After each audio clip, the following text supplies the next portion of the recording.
Graça e paz, irmãos, tudo bem com vocês? Hoje nós vamos estudar aquele estudo sobre o episcopado, aquele que eu falei para vocês com o mapinha mental. Aqui está o mapinha mental, como eu já apresentei para vocês e falei algumas coisas, vamos só recapitular alguns pontos. Esse mapinha mental aqui é realmente um mapa bíblico, onde a gente pode ver a restauração de todas as coisas. Algumas coisas eu falei para vocês naquele vídeo anterior, de 16 minutos, só que nós não lemos textos, eu não li os textos, eu não mostrei para os irmãos as bases das coisas. Agora aqui nós temos os textos para ler, e isso daqui é o que nós temos que fazer em primeiro lugar: entender, ter sabedoria para entender, conhecer a vontade de Deus, porque se não for assim a gente não restaura nada. Isso não vai acontecer dentro das igrejas, infelizmente. Primeiro vai acontecer do lado de fora. O fato é que está acontecendo agora, enquanto eu ensino. Depois isso vai passar para dentro das igrejas, sim. E alguns pastores, eles vão abrir o coração e vão compreender que isso é a vontade de Deus. Então preste atenção no mapa que nós vamos estudar. Aqui vocês podem ver que tem uma linha central e aqui é a linha principal. Nessa linha central, eu mostrei que o pai, ele é cabeça do filho, e o filho, ele é a cabeça da igreja. Isso daqui é bíblico. O pai, ele é Deus do filho. Deus. E o filho, ele é Deus da igreja. E a igreja, ela vai comandar todas as nações da terra. Aqui, ó, todas as nações da terra. Porque a igreja, quando se torna um com o filho, ela se torna um com o pai, porque o pai e o filho, eles são um por causa do mesmo Espírito.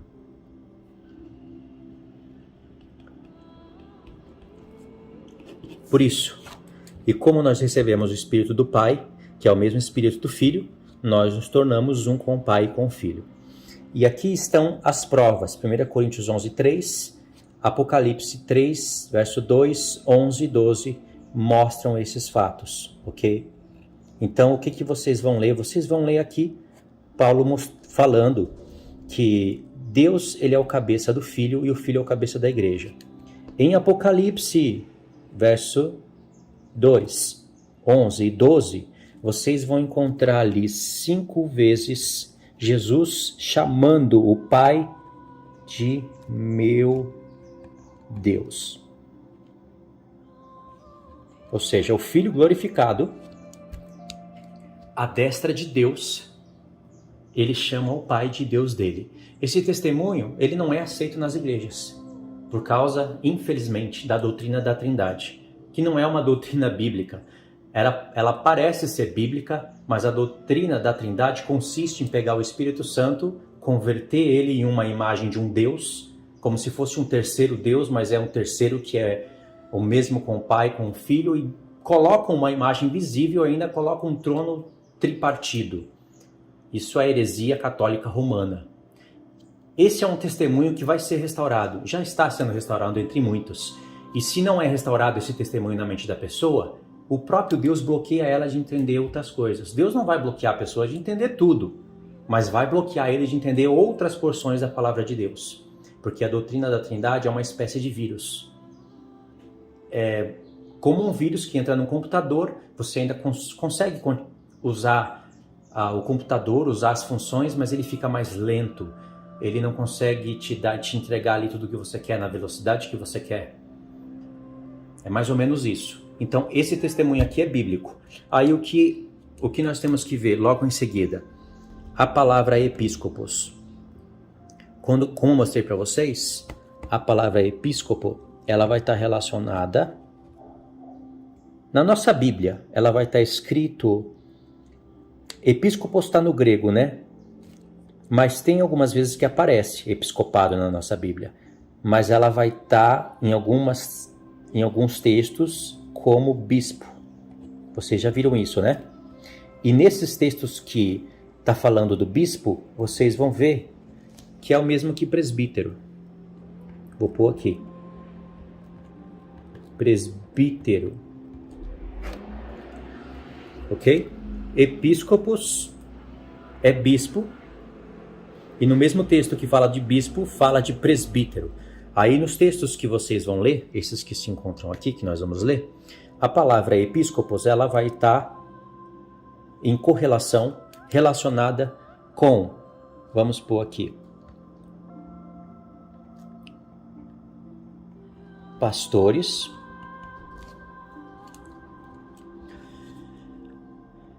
diáconos e mulher. Vai estar relacionada com essas três aqui, em alguns textos. Pastores, porque o episcopo, ele pastoreia. Diácono, porque o episcopo, ele lidera o diaconato. O diaconato que vocês estão vendo aqui, ó, os 5 diaconatos da igreja. Diaconato é ministério. Deixa eu colocar aqui. Ministério. Diaconato é ministério. Um pastor, ele tem diaconato. Esses 5 aqui, eles são diáconos, porque eles fazem parte de um ministério, cada um em seu ponto. Então, essas relações vocês vão encontrar em alguns textos. E a mulher, quando fala de diáconos, vai falar da mulher, ou quando fala do episcopo, vai falar semelhantemente à mulher, não que ela vai ser diaconisa, ou que ela vai ser bispa, ou que ela vai ser pastora, ou que ela vai ser mestra, ou qualquer um desses. É porque a mulher desses homens aqui, elas têm que dar um bom testemunho. Essa parte é uma outra parte que tem que ser restaurada dentro das igrejas, porque é uma ordenação do Senhor Jesus, uma ordenação que Paulo deu para Jesus. A mulher, ela não prega na igreja, a mulher, ela não tem esses ofícios. A mulher de um diácono ou de um episcopo, principalmente, já que ele é o supervisor geral, ela deve auxiliar o seu marido nessa obra. Não de pregar a palavra, mas de, num contexto geral, de cuidar bem dos seus filhos, da sua casa, dar um bom testemunho diante da igreja, auxiliar o seu marido nessa obra. Isso é incrível entender. Irmãos, não existe episcopado se a mulher do marido não dá um bom testemunho, porque aí ele já é reprovado. Está escrito, a mulher tem que ser de boa palavra, irrepreensível, com bom testemunho em tudo. E os filhos também. Aí que entra a função da mulher também, cuidar dos filhos. A mulher, ela dá o equilíbrio em tudo isso. Se ela for para a igreja pregar a palavra, primeiro é falta de conhecimento. Segundo, às vezes esse conhecimento chega nas igrejas, chega tanto no pastor como nela, e por causa da desobediência eles escolhem desobedecer. E para isso, quando eles precisam dar alguma explicação, eles distorcem a palavra do Senhor. E Paulo já mostrou isso pra gente, que ela seria distorcida. Tanto em 1 Coríntios 14 ele mostrou isso pra gente, como também no próprio contexto de 1 Timóteo 3, quando ele vai para Timóteo 4 e falar de apostasia, ele mostra que a palavra de Deus seria distorcida.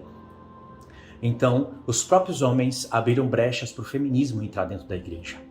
Isso é desobediência. E em alguns pontos, desobediência consciente da palavra de Deus. Aí vem todos aqueles argumentos querendo atacar a verdade de Deus. Eles falam, não, Jesus rasgou o véu. Depois que ele rasgou o véu, qualquer mulher, qualquer homem, ele usa quem ele quer. Aí fica falando baseado em letras de músicas. Ele usa quem ele quer, ele chama quem ele quer. É engraçado que quando eles falam Jesus rasgou o véu, então quer dizer que na antiga aliança era proibido, né? Mas essas mesmas pessoas vão na antiga aliança para falar, não, Deus chamou mulheres lá. Irmãos, é uma contradição e eles nem percebem que eles estão se contradizendo. De fato, Deus chamou algumas mulheres lá, mas compara com o tanto de homem que ele chamou. E quando ele chamou algumas mulheres, tem um contexto que as pessoas ignoram. Principalmente esses homens feministas. Homem feminista, é duro dizer isso, né? Que abrem brechas para o feminismo entrar na igreja e para a transgressão da palavra de Deus continuar, de maneira contínua. Então, é uma contradição já esse ponto, desobediência consciente, e Deus vai cobrar de cada um. Cada um usa um argumento para torcer a Bíblia, todos aqueles argumentos que eu já falei. Então, isso tem que ser restaurado também nas coisas do Senhor. Por isso que, quando vocês vão ler aqui o contexto de episcopos, vocês vão ver que pastores, diáconos e mulher relacionado. Entendeu? E aí, entrando dentro desse diaconato, que nós temos que verificar isso aqui em Efésios 4, do 5 ao 32, vocês vão ver que Deus colocou apóstolos, como eu já falei, existe uma sequência sim para esses fatos, profetas, evangelistas, pastores e mestres. Isso daqui é um diaconato, como eu já expliquei para vocês, lembra? Diaconato. Esses homens aqui, eles deveriam ser supervisionados pelo episcopo, que é um bispo, que também é tratado como presbítero. Esse é o cargo maior, é o supervisor geral, que tem que ser, além de ser irrepreensível, marido de uma só mulher, não pode ser dado a vinho, iracundo, hospitaleiro, e todas aquelas qualidades, ele tem que ser irrepreensível e apto para ensinar esses ministérios. Esses ministérios vão cuidar da obra da igreja.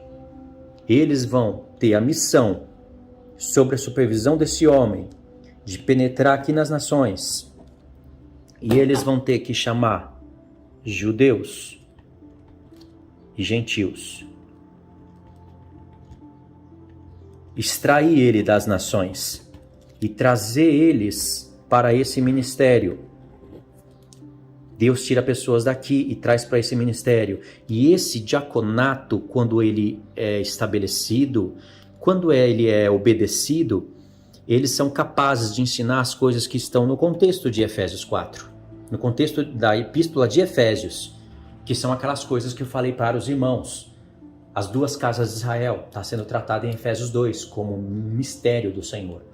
Judeus e gentios unidos, o plano de como Deus chamou os gentios para entrar dentro do corpo de Cristo. O corpo de Cristo é o Israel de Deus espiritual. Não existe uma corporação chamada igreja e outra chamada Israel.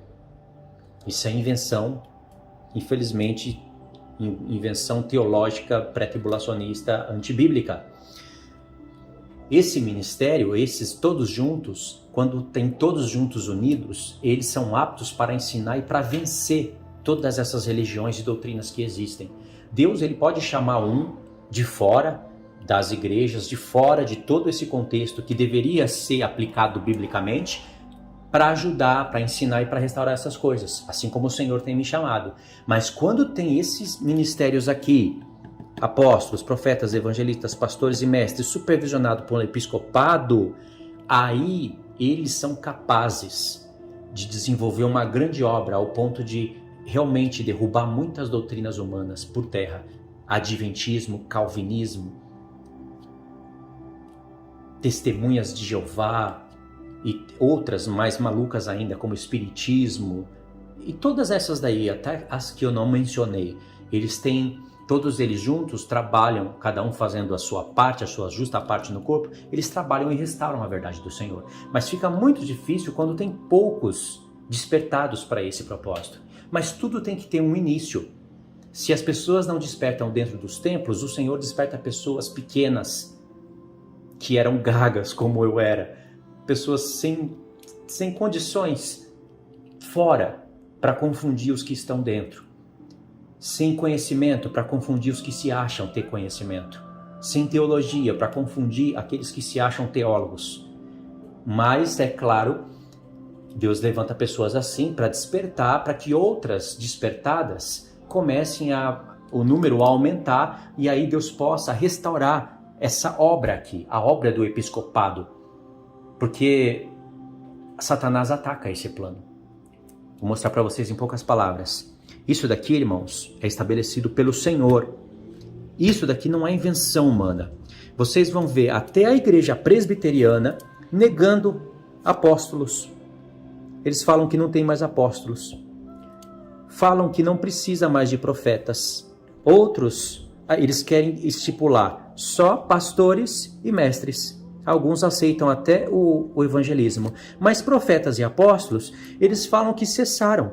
Vocês vão ver, até mesmo nos comentários do vídeo, desse vídeo e de outros, pessoas que escolhem algum dom para fazer cessar. Não, eu não aceito o profeta. Outros. da igreja presbiteriana, Augusto Nicodemos, não, nós não aceitamos mais apóstolos. Os apóstolos são só aqueles 12 e Paulo. Mas não é isso que o texto diz.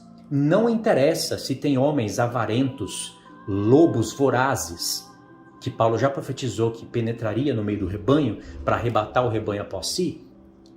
Não interessa se esses homens usam esses termos e escandalizam o evangelho. Existe apóstolo sim.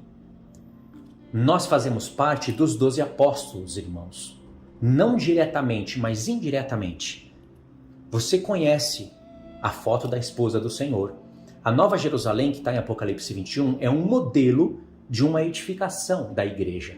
E lá você vai ver um edifício com 12 portas. Nelas escrita o nome das tribos de Israel. E o Senhor fala que para ter acesso à árvore da vida, que é a vida eterna, que está dentro da cidade, está escrito na tua Bíblia que tem que guardar os mandamentos de Deus para que você tenha acesso por uma das portas e tenha acesso à árvore, que entre por uma das portas e tenha acesso à árvore da vida.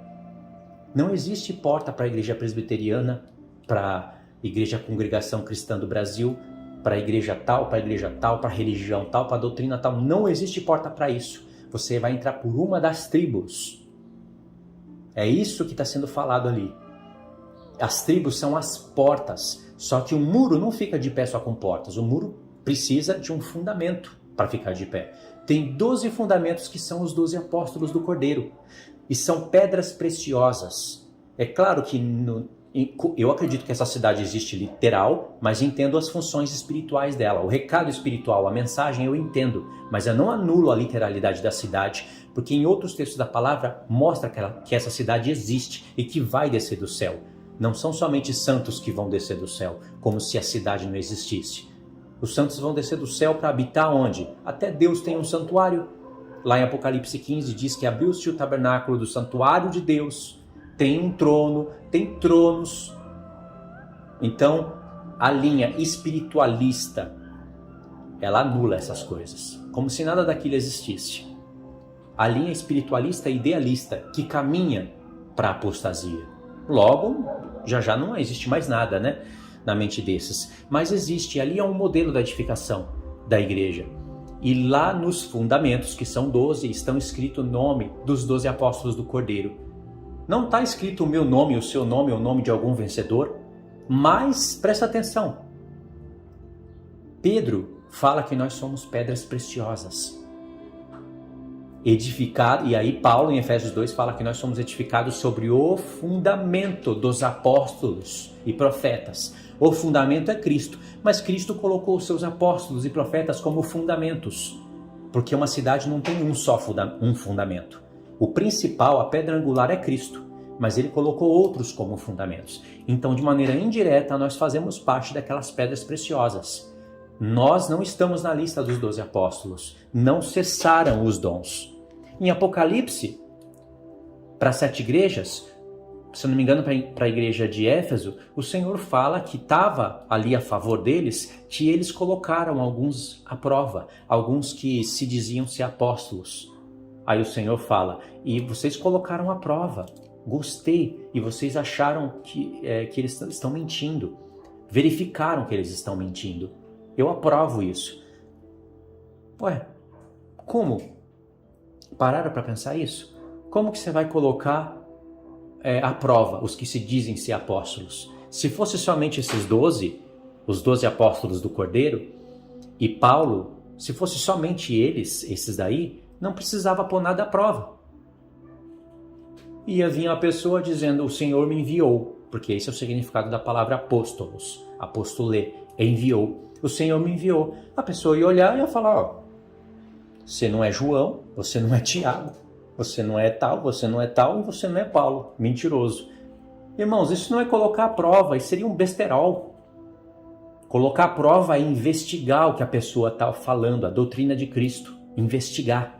Ainda que a igreja não estava no primeiro amor, mas ela investigava a doutrina. Senão Jesus não poderia falar isso. Está vendo como esse povo não lê a palavra? E querem cessar alguns dos dons que Deus estabeleceu. Até mesmo esses da igreja presbiteriana, esses que se dizem reverendos. Então nós não podemos cessar os dons do Senhor e escolher quais dons existem e quais dons não existem. E esses 5 ministérios que nós estamos vendo aqui, eles são dons que Cristo deu para a igreja, para arrebatar pessoas das nações e ensinarem todo o ministério da palavra do Senhor. Porque como eu falei antigamente, Deus quer tirar as pessoas das trevas e levar para a luz. E dentro dessa luz, Deus vai derramar dons nesses homens. E alguns dos homens vão se esforçar, vão almejar o reino de Deus com todo o coração, com toda a força, com toda a alma, com todo o entendimento. E Cristo vai subir alguns para o episcopado, para o bispo, para presbitério, para governar esses dons e administrar esses homens. Esse homem aqui, ele é o mais elevado. Por isso que ele é o mais respeitado, ele é o que vai ter mais galardão. O Senhor vai separar todos os episcopos dele que chegaram a essa posição e foram irrepreensíveis. Quem exercer bem esse ministério aqui, Paulo chama de excelente obra. Isso é uma obra excelente, porque ele cuida desses ministérios, ele é apto para ensinar. Na verdade, o Senhor quer tirar todos os filhos das trevas, trazendo para a luz, mas ele quer fazer todos chegarem aqui, ó. Daqui, passar por aqui e chegar aqui. Todos vão ser episcopos? Infelizmente, todos não vão ser episcopos. Todos serão apóstolos? Todos serão profetas? Todos serão evangelistas ou pastores ou mestres? Não, não serão. Mas Deus, ele faz isso como num corpo. O apóstolo Paulo fala do ministério do corpo aqui. Mas a vontade do Pai é que todos chegam ao episcopos, ok? Então, não podemos cessar os dons. Não interessa se existe falso profeta. Falso profeta que existe não anula os profetas do Senhor. Não interessa que existe Valdemiro Santiago e outros que se chamam apóstolos e são avarentos, lobos vorazes. Esses homens não podem invalidar a palavra de Deus. Até a igreja presbiteriana tem que acordar, porque ela dorme, e dorme muito. Ainda mais porque esses tais homens, como Augusto Nicodemos e Hernandes Dias Lopes, fazem várias referências a calvinismo. Já viu eles explicando, por exemplo, Romanos? O tempo todo eles não conseguem parar de falar de pessoas que não perdem a salvação, que você é um eleito de Deus, que Deus salvou você, não é por você fazer alguma coisa ou por fazer alguma obra. E começa a fazer referências a calvinismo, a Charles Spurgeon e a infectar a mente das pessoas. Por isso que eles dormem também.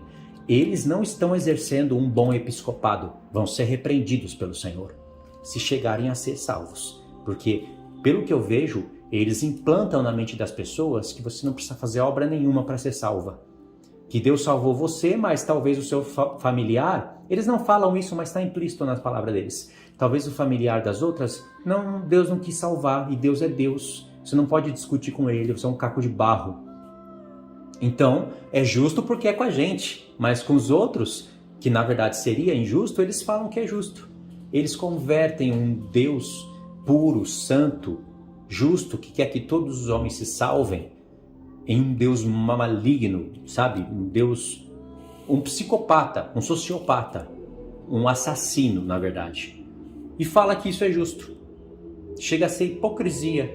Aí eles vão ler Romanos, ler os textos que falam de obediência da fé, de santidade.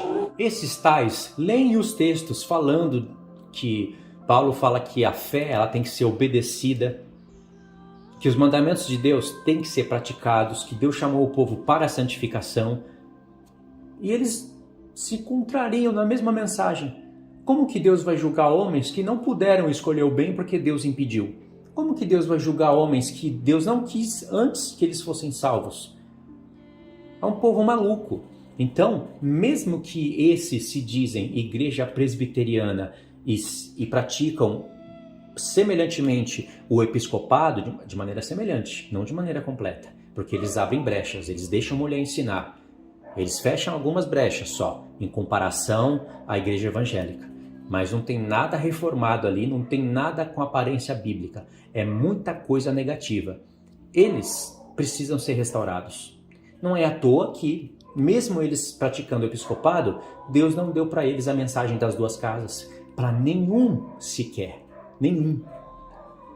A mensagem das festas, transição de alianças, eles vão torcendo tudo o que é lei, o que é graça, entendeu? Então ser presbiteriano não é muita coisa, compreendeu? Então esse ministério aqui, ele tem que ser restaurado por conta disso. Agora nós vamos ler os textos, ok? Esses textos aqui, nós temos que ler todos temos que ler, para ajudar a fundamentar isso que eu estou falando.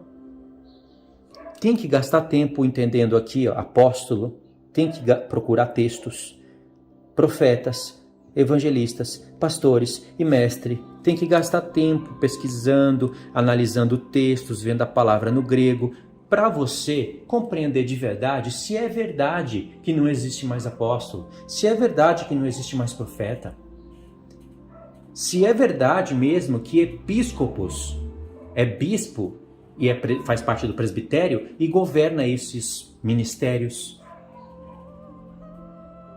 Tem que compreender, você tem que estudar. Talvez você não vai estudar ao ponto de transmitir, talvez, mas você tem que pelo menos entender, para você poder pôr à prova os que se dizem ser episcopos, mas não são. Jesus não falou que é a favor daqueles que colocam à prova os que se dizem ser apóstolos, mas não são? A mesma coisa é com o outro. Tem que pôr à prova os que se dizem ser pastores. Tem que pôr à prova os que se dizem ser mestre. Tem que pôr à prova os que se dizem ser episcopos. Eu coloco à prova Hernandes Dias Lopes e Augusto Nicodemos, reprovados no episcopado. Nenhum episcopado aprovado pelo Senhor Jesus ensinaria o calvinismo. Tá certo? Esse daqui foi o vídeo número 1, então. No vídeo número 2, continuação direta, vamos ler os textos e eu vou aplicar algumas coisas para vocês. Tá bom, irmãos? Muito obrigado pela paciência por ter assistido até aqui.